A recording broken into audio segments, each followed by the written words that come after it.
Pertanyaan sederhananya adalah gimana sih cara kita menghadapi itu? Saya juga lagi belajar, ini bukan kata saya ya, tapi saya coba merangkum dari beberapa hadis, dari beberapa ayat. Mudah-mudahan ini jadi semacam tips dari Allah, dari Rasul, cara kita supaya lebih sabar dalam menghadapi ujian, khususnya ujian perasaan. Pertama, saya mengambil dari hadis riwayat yang diriwayatkan dari Abu Hurairah, hadis Hasan. Nabi SAW mengatakan, "Ma yazalul bala'u bil mu'mini wal mu'minati fi nafsihi wa waladihi wa malihi hatta yalqallaha ta'ala wa ma alaihi khati'ah." Tidaklah seseorang selesai diuji, baik dia laki-laki orang yang beriman atau perempuan yang beriman, baik itu ujiannya terjadi pada dirinya atau melalui anaknya atau melalui hartanya, artinya ujian harta, ujian fisik, ujian perasaan, sampai dia bertemu dengan Allah dan dia tidak punya dosa. Apa maksud dari hadis ini? Ujian itu tidak akan berakhir kecuali kalau dosa kita sudah habis. Allah akan menguji kita terus untuk membersihkan diri kita dari dosa. Sehingga yang harus kita coba bangun awareness dalam diri kita kalau lagi diuji, Allah pengen membersihkan dosa saya nih. Sehingga kita ridho dengan ujian, bukan ikhlas ya. Kalau ikhlas ibadah, kalau ujian ridho, rela. Saya ridho ya Allah walaupun ini berat.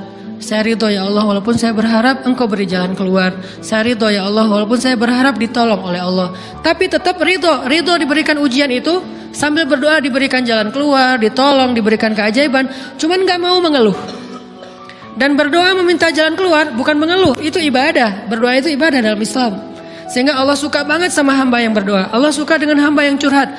Nabi itu kalau lagi curhat, doanya aja bisa berjam-jam cuma doa doang tuh. Kayak hadis Aisyah pas lagi cemburu malam-malam kan, Aisyah lagi tidur, ini jatah malamnya Aisyah. Tiba-tiba dia nyari-nyari raba-raba, Nabi nggak ada, dicari di kamar mandi nggak ada. Biasanya Nabi sholat di sebelah Aisyah. Wah, curiga nih, jangan-jangan ke rumah si fulan.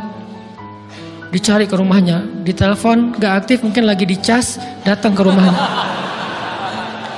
Ketuk pintu. Hafsah, Nabi di rumah kamu nggak? Enggak Aisyah, beneran. Cari ke rumah Sofia. Sofia, Nabi di sini enggak? Enggak, beneran. Cari ke rumah Maria. Maria di sini enggak Nabi? Enggak. Kemana ya Nabi? Rumah istri-istri yang lain enggak ada. Pas balik ke rumahnya, ngelewat masjid, ngelihat Nabi lagi sujud di Masjid Nabawi, di mihrab. Dan Aisyah mendengar Nabi menangis sambil berdoa. Dan sujudnya itu seperti membaca 1 juz Al-Quran. Dan itu isinya doa nangis. Robbi. Jadi kalau kita katakan gak usah banyak berdoa sama Allah, malu. Justru Allah suka kepada hamba yang berdoa. Justru sebaliknya, kalau kita jarang berdoa atau enggan berdoa, buat Allah itu orang sombong. Allah gak suka hamba kayak gitu. Kamu gak butuh saya, sama kayak kita lagi ada masalah, punya teman yang punya kelebihan harta, terus kita kayak bingung gitu nyari kesana kemari pinjaman, dia gak dikasih tahu. Pas dia tahu dari orang lain, dia ngomong apa? Kamu gak nganggap saya ya? Emangnya saya bukan teman kamu? Kok kamu punya masalah keuangan tapi saya nggak dikasih tahu, malah saya tahunya dari orang lain? Tersinggung kan? Kalau teman kita aja tersinggung, apalagi Allah. Kamu punya masalah kok nggak ngomong ke saya, wahai hambaku? Bukan berarti Allah nggak tahu. Allah tahu, cuman Allah berhak, bukan ingin ya, berhak untuk dilibatkan. Allah berhak untuk dicurhatin. Allah berhak untuk dijadikan tempat kita untuk habis-habisan menangis dan melampiaskan masalah kita kepada Allah dalam bentuk curhat-curhat dan doa. Sehingga kalau kita berdoa, ya Rabbi, Allah langsung inni qarib, mendekat Allah kepada kita. Jadi teman-teman yang dirahmati Allah, kalau kita punya masalah, kita coba bangun awareness, oh Allah pengen membersihkan dosa-dosa saya nih. Terus kita berdoa, ya Allah bantu saya, ya Allah tolonglah saya, istighfar. Saya kadang-kadang ngerasa nih, kalau ada dosa, ada kesalahan, ada kekeliruan yang saya lakukan, misalnya gitu, kalau saya nggak kuat istighfarnya, bentar lagi akan diuji sama Allah. Ujinya macam-macam. Alhamdulillahnya ujiannya masih ketahan. Pasti diuji sama Allah. Kalau istighfarnya nggak kuat, taubatnya tuh nggak kuat, langsung diuji sama Allah. Dan itu saya langsung sadar, oh benar berarti yang tadi ini lagi dihapus sama Allah nih. perkencang lagi, perkuat lagi istighfar. Kenapa? Karena kalau istighfar kita kuat, berarti kan dosa kita dihapus dengan istighfar ya. Otomatis ujian kita durasinya berkurang. Makin kuat istighfar, makin berkurang. Kalau istighfarnya udah mantap, udah selesai, Allah cabut tuh ujian kita. Diganti dengan kebaikan. Jadi teman-teman, kita coba sadari, oh kalau Allah menguji saya, emang saya banyak dosa. Sebelum kita mencari kambing hitam, nyalah-nyalahin orang lain, sebelum kita marah kepada orang lain, kadang wajar kita marah kepada orang lain gara-gara ucapannya, komennya, teks dari dia, wajar. Tapi sebelum itu, marah dulu kepada diri kita atas dosa dan kesalahan kita yang baru saja kita lakukan. Atau yang dulu kita lakuin dan belum benar-benar kita tinggalkan. Kalau kita ngerasa banyak dosa di masa lalu sebelum kita taubat, hijrah, berarti mungkin itulah alasan kenapa sekarang kita diuji setelah hijrah. Kenapa agak-agak harus jungkir balik setelah kita hijrah. Kenapa harus sedikit berdarah-darah setelah kita hijrah. Anggap aja itu untuk mengkifarat, membersihkan dosa-dosa kita yang telah lalu. Supaya apa? Supaya kalau kita pulang kepada Allah, kita pulang dalam keadaan bersih. Dan itu pasti akan menjadi orang yang paling beruntung. Daripada nanti diberesin di akhirat, mending diberesin di dunia kan? Soalnya kalau diberesin di akhirat, itu lebih berat. Akhirat itu perlakuannya beda dengan di dunia. Di dunia kalau kita salah, akan dibalas oleh Allah. Kalau kita belum taubat, dibalas oleh Allah sama. Tapi di akhirat, ukurannya beda. Sehingga heran ya, kalau ada orang yang merasa beruntung lolos dari hukuman dunia, dia pikir dia udah lolos dari hukuman Allah. Mending dia beresin deh di dunia daripada nanti di akhir berlarut-larut. Itu bahaya banget. Kalau buat saya pribadi dan saya yakin teman-teman juga kayak gitu, nggak mau ada masalah di akhirat, mending masalah di dunia aja. Tapi masalah di dunia juga kita nggak mau berlarut-larut, pengen cepat dimudahin sama Allah. Caranya istighfar. Tidaklah Allah memberikan kepada kita ujian kecuali salah satu alasannya pengen menghapuskan dosa. Idza kathurat dzunubul 'abdi walam yakun lahu min amalin liyukaffiraha fabtalahu Allahu bil hazan liyukaffiraha. Kalau seorang hamba banyak dosa dan dia nggak cukup amal untuk mengkifarat dosa-dosanya, Allah akan menguji dia dengan rasa sedih, dengan rasa kecewa, dengan rasa berat, sakit hati untuk mengkifarat dosa-dosanya. Itu yang kita bangun. Sehingga kalau ada masalah sama orang lain, kita memperbaiki diri dulu. Bukan sibuk dengan kesalahan dia terus menerus yang gak mau kita maafin. Misalnya ada teman kita nih, jadi clash sama kita. Hal pertama yang kita bangun, astagfirullahaladzim saya banyak dosa nih. Tapi kan yang salah dia, ya. Tapi mungkin dia gak akan mengatakan kalimat itu, gak akan bersikap kayak gitu kalau kita gak punya dosa. Allah sengaja mengutus dia untuk menguji kita lewat kata-katanya, lewat perilakunya, karena kita punya dosa. Jadi penyebab pertama diuji itu bukan teman kita yang salah, itu penyebab kedua.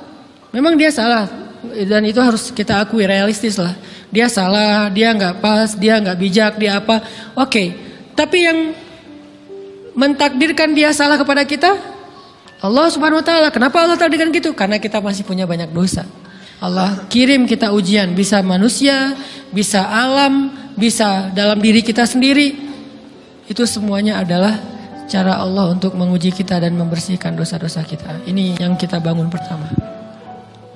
Yang kedua, kata Nabi di dalam hadis Bukhari, "May yuridillahu bihi khairan." Yang terkenal kan yufaqihu fiddin, itu yang terkenal. Ternyata ada dua modelnya. Ada may yuridillahu bihi khairan yufaqihu fiddin. Siapa yang Allah pengen kasih dia kebaikan kebaikan, Allah akan buat dia mengerti halal dan haram. Itu berarti Allah sayang sama dia. Ini satu model hadis. Ada model yang kedua, mirip redaksinya. May yuridillahu bihi khairan yusib min. Hadis Bukhari. Siapa yang Allah pengen ngasih dia kebaikan, Allah uji. Hah? Kok gitu caranya? Ternyata kayak gitu rahasianya. May yuridillahu bihi khairan, may yuridillahu bihi khairan. Siapa yang Allah pengen ngasih dia kebaikan, Allah kasih dia musibah atau ujian. Kenapa bisa seperti itu Ustaz?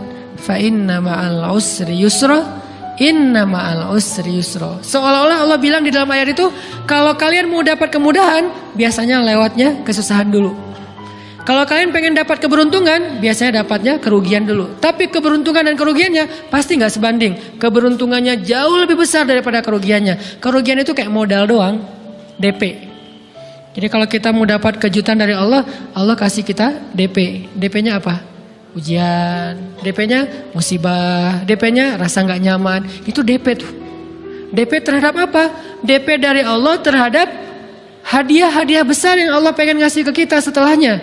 Cuman banyak orang yang menolak DP ini. Sama kayak kita misalnya. Kalau kita mau ngasih dia hadiah, kita kasih dia kayak kejutan dulu. Dia lagi ulang tahun nih, disiram air dulu. Setelah itu dikasih hadiah-hadiah yang mahal. Rela gak disiram air demi hadiah? Rela, udah siramin lagi aja. Kalau setelahnya ada hadiah. Yang kita gak rela, kalau setelah disiram, disuruh bersih-bersih sendiri dan gak dikasih apa-apa, kan gak rela tuh. Berarti ini bab iman. Yakin gak kalau Allah tetap ngasih hadiah? Kan sabar dan iman itu ternyata tahu aman, kembar. Kalau kita yakin Allah ngasih hadiah setelah ngasih kita DP ujian, ya kita akan sabar. Gak apa-apa deh, bentar lagi mau dikasih hadiah, digini-giniin juga gak masalah. Dibully, diapain sama Allah, biarin aja. Ya Allah saya sabar, kan bentar lagi mau dikasih hadiah nih. Ini masalah yakin. Tapi kalau kita gak yakin, apa sih maunya Allah gitu kan. Begitu kalimat ini keluar, maka yang muncul setelahnya adalah mengeluh, berputus asa, dan gak akan sabar menghadapi ujian. Ujian, kata Nabi, may yuridillahu bihi khairan, siapa yang Allah pengen kasih hadiah, siapa yang Allah pengen kasih kejutan, siapa yang Allah pengen kasih pertolongan, siapa yang Allah pengen kasih kebaikan, yusib min, Allah akan uji dia dulu. Ini sunnatullah. Sehingga kalau kita lagi diuji, yang kita lihat jangan ujiannya, apa setelah itu. Gimana ngelihatnya Ustaz gak kelihatan? Dengan mata hati. Istafti qalbak, tanya kepada hatimu, kelihatan gak? Dengan mata hati. Gimana ngelihat dengan mata hati? Dengan iman, saya percaya Allah pasti ngasih kebaikan setelah ini. Orang Allah sendiri yang ngomong, gak ada satu huruf pun di Al-Quran yang salah. Apalagi satu ayat, apalagi dua ayat. Fa inna ma'al usri yusra. Ditegesin lagi, inna ma'al usri yusra. Tapi usr dulu, baru yusr. Dikasih kesusahan sedikit, dikasih kemudahan yang banyak. Dikasih kesusahan sedikit, dikasih kemudahan yang banyak. Ini yang kita coba bangun tajdidul iman. Bangun memperbaharui yakin.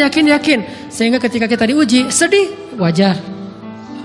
Mengaduh sedikit, bukan mengeluh ya. Kalau mengeluh kan nyalahin Allah. Kalau ngaduh, yang namanya orang dicubit kan, itu ngaduh.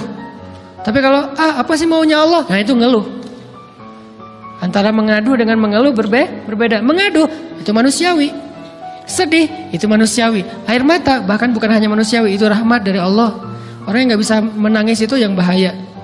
Kalau kita masih bisa menangis, berarti kita masih peka hatinya. Bukankah anak kecil paling sering menangis?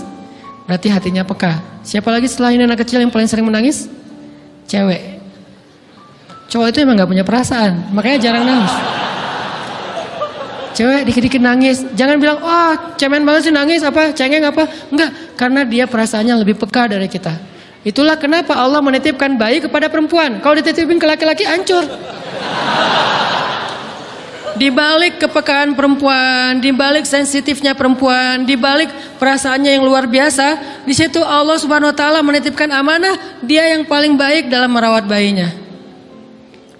Perempuan secara umum mungkin lebih banyak bicara daripada laki-laki ya. Walaupun ada orang yang perempuan pendiam banget, ada yang nggak ngomong sama sekali, misalnya diem-diem aja, ada. Tapi secara umum perempuan lebih banyak berucap daripada laki-laki. Emangnya ini kekurangan? Bukan. Ini kelebihan. Kalau dia berikan itu dalam hal yang tepat. Apa yang tepat? Mendidik anak. Justru karena perempuan banyak ngomong, lebih baik dalam mendidik anak daripada laki-laki. Laki-laki itu kurang mendidik, kurang mengedukasi kepada anak dengan usia tertentu karena dia jarang memahamkan.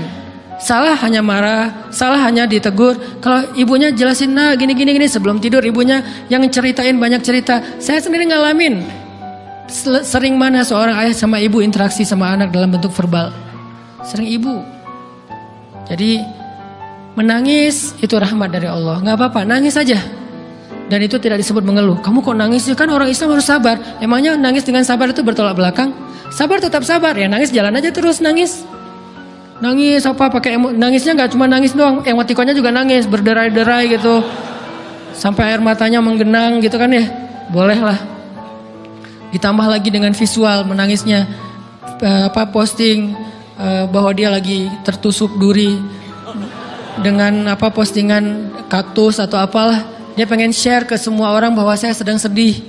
Sehingga nanti ketika ada orang yang menghibur dia dengan sedikit kata-kata yang sabar ya segala macam, wah makin berderai-derai. Itu belum jadi. Kecuali dia keluarkan kata-kata mengeluh, baru dia disebut orang yang banyak mengeluh, berputus asa. Kalau mengaduh, wajar. Walaupun ada nabi udah diuji berat nggak mau mengaduh, apalagi ngeluh. Zakaria digergaji, mengadu aja nggak. Kenapa? Karena kata malaikat, kalau kamu mengaduh sedikit aja, maka Allah Subhanahu Wa Taala akan menghancurkan kaum ini. Dia kasihan kepada kaumnya, nggak mau mengaduh. Satu-satunya orang yang kita tidak boleh mengaduh hanya orang tua. Atau itu mengeluh kalau untuk orang tua. Kalau yang lain nggak disebut mengeluh. Kalau ke teman, malas nggak apa-apa. Jangan sering-sering tapi. Apaan sih? Ke teman boleh. Tapi ke orang tua, saja, itu bukan lagi mengadu, itu sudah mengeluh. Khusus untuk orang tua. Kalau di antara manusia. Kalau kepada Allah dan Rasul, pastinya lebih dari itu. Ketika kita diam saja, tidak langsung beranjak, sami'na wa ata'na labbaik ya rabbi wa sa'daik, nggak memenuhi panggilan Allah, itu sudah disebut bagian dari kufur ingkar. Tapi minimal kita mungkin masih mengaduh, kita masih menangis, kita masih lelah, kita masih merasa lemah. Setidaknya kita tidak mengeluh. Kenapa? Kita percaya Allah kalau mau ngasih hadiah kepada hambanya, DP-nya itu ujian. Dan yakinlah hadiahnya minimal 10 kali lipat lebih baik daripada ujian itu. Minimal, karena nggak ada amal soleh yang dibalas di bawah 10 kali lipat tuh nggak ada. Amal soleh, amal ya bukan niat. Amal yang udah kita kerjakan minimal dibalas 10 kali lipat. Minimal, maksimalnya bighairi hisab, tanpa batas. Bighairi hisab, tanpa batas. Ada yang 700 kali lipat kayak sedekah. Tapi tetap aja ayat sedekah di akhirnya ujung-ujungnya apa? Bighairi hisab juga kan? Berarti sedekah itu minimal dibalas 700 kali lipat. Minimal. Kalau kita yakin. Selalu syaratnya kalau kita yakin. Dan saya ngebuktiin itu banget. Saya pernah ngalamin lagi jalan-jalan di sebuah kota yang ada becak kayuhnya, becak sepeda gitu ya. Jalan terus saya bilang, Pak berapa ongkosnya? 20.000. Udah naik aja 20.000. Karena kita keliling-keliling kota, ternyata saya jadi kasihan sama dia 20.000. Kasihan kan 20.000 dibayar keliling kota, walaupun pas mampir beberapa tempat mungkin dia dapat tips ya. Tapi saya nggak tega gitu, dia cerita tentang anaknya lagi sekolah, apa segala macam, makin bikin baper kan. Pas selesai, saya kasih dia 100.000. Dari 20.000 dikasih 100.000 karena kasihan.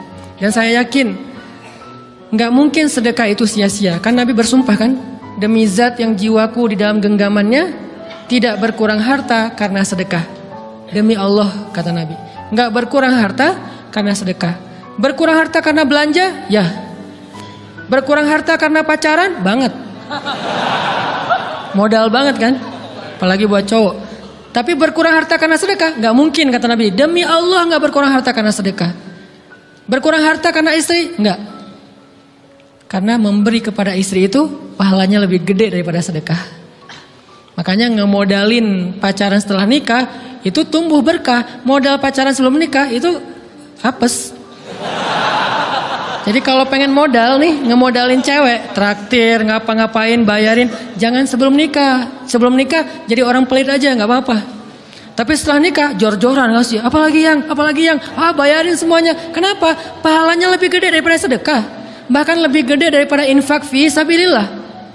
Seorang suami memberi nafkah istri, itu pahalanya terkadang lebih besar daripada kita berinfak untuk fi sabilillah, untuk korban perang. Saya heran kalau ada orang sedekahnya rajin tapi ke istrinya kikir, aneh, berarti dia nggak ngerti konsep. Padahal memberi kepada istri itu selama itu kebutuhan pokok ya, dan sedikit entertain, nggak apa-apa asal nggak berlebihan, itu luar biasa. Makanya saya kalau jalan sama istri yang yang mana? Itu yang Onit suka. Oh ya, Onit suka. Kasih aja. Kenapa? Minta ini. Kasih. Selama ada kan kenapa nggak dikasih kan ya? Nanti Allah ganti. Makin rajin kita ngebayarin istri kita, ngebelanjain istri kita, makin Allah ngasih yang kita nggak pernah duga-duga. Sampai istri kita cemburu sama kita. Kok kamu duitnya banyak banget sih? Kan gara-gara aku sering ngasih ke kamu. Ya udah sini lain lagi. Mau ditransfer berapa gitu kan ya? Saya ngasih 100.000 ke si bapak. Dan saya yakin teman-teman sedekahnya pasti lebih dari itu karena 100.000 saya sebut. Kalau 1 juta ke atas saya nggak mau nyebut, malu dong, ria ya.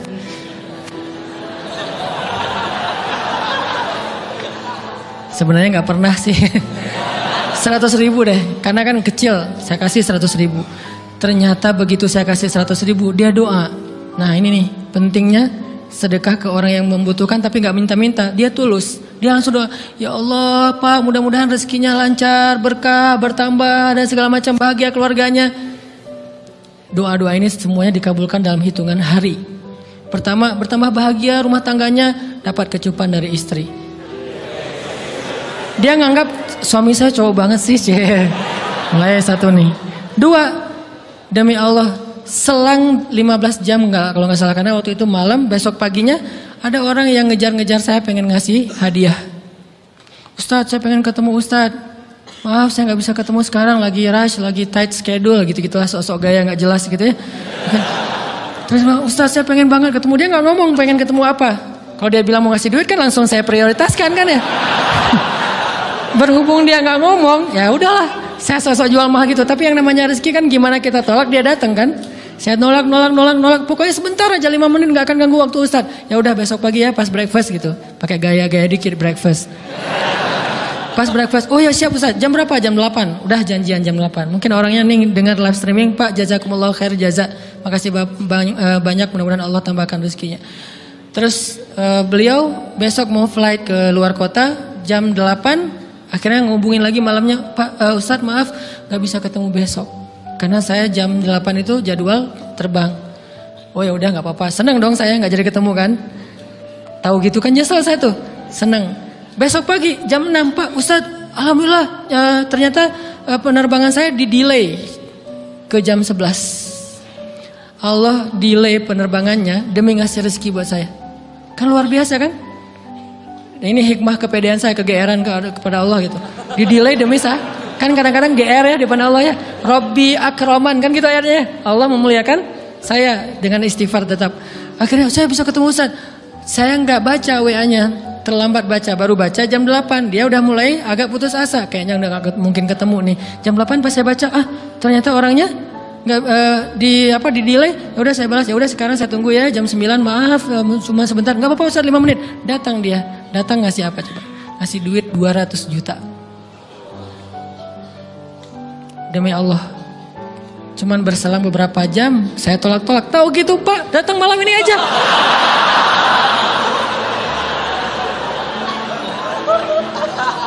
Harusnya malam itu juga saya cari orangnya. Kalau perlu saya yang nyamperin Bapak, Sherlock, saya kejar. Manusia gitu banget ya.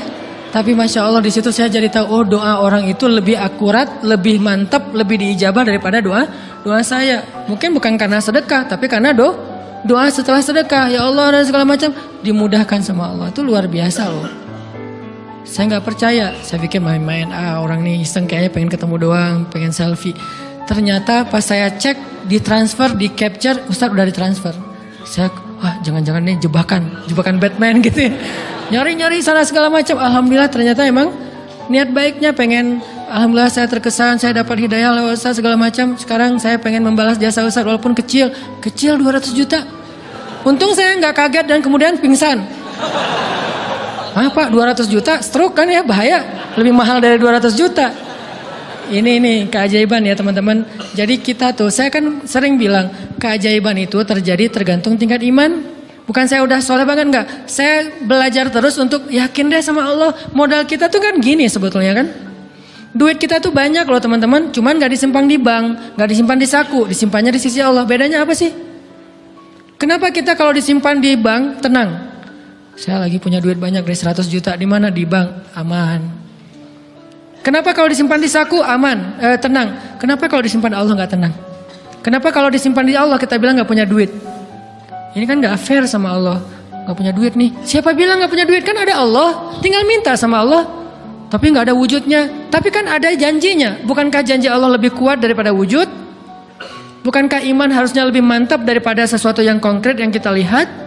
Ada duitnya di sisi Allah. Kenapa nggak dikasih? Karena kita belum butuh. Kalau kita yakin duit kita itu ada di Allah, tapi dikasihnya pas kita butuh. Begitu butuh ya Allah, langsung dikasih sama Allah. Itu banget benar-benar terjadi dalam kehidupan kita. Pasti kayak gitu. Tingkat tergantung kita yakin apa enggak. Nih, kalau Allah bilang, "May yuridillahu bihi khairan", Allah kalau pengen ngasih hadiah kepada seorang hamba, Allah kalau pengen ngasih kejutan kepada seorang hamba, yusib. Allah kasih dia ujian sedikit aja. وَلَنَبْلُوَنَّكُمْ بِشَيْءٍ sedikit بِشَيْءٍ مِنَ الْخَوْفِ وَالْجُوعِ وَنَقْصٍ مِنَ الْأَمْوَالِ وَالْأَنْفُسِ وَالثَّمَرَاتِ وَبَشِّرِ الصَّابِرِينَ. Kami uji sedikit aja dengan rasa lapar, dengan rasa takut, dengan sedikit kekurangan ini dan itu, sedikit. Tapi wabasyiris sabirin, sampaikan kejutan kepada orang yang bersabar. Sampaikan kejutan kepada orang bersabar. Jadi bisa dibilang kejutan-kejutan hidup kita itu munculnya dengan iman dan sabar. Dengan iman dan sabar. Iman artinya yakin, husnuzon sama Allah. Ana inda dhanni abdi bi. Aku tergantung prasangka hambaku kepadaku.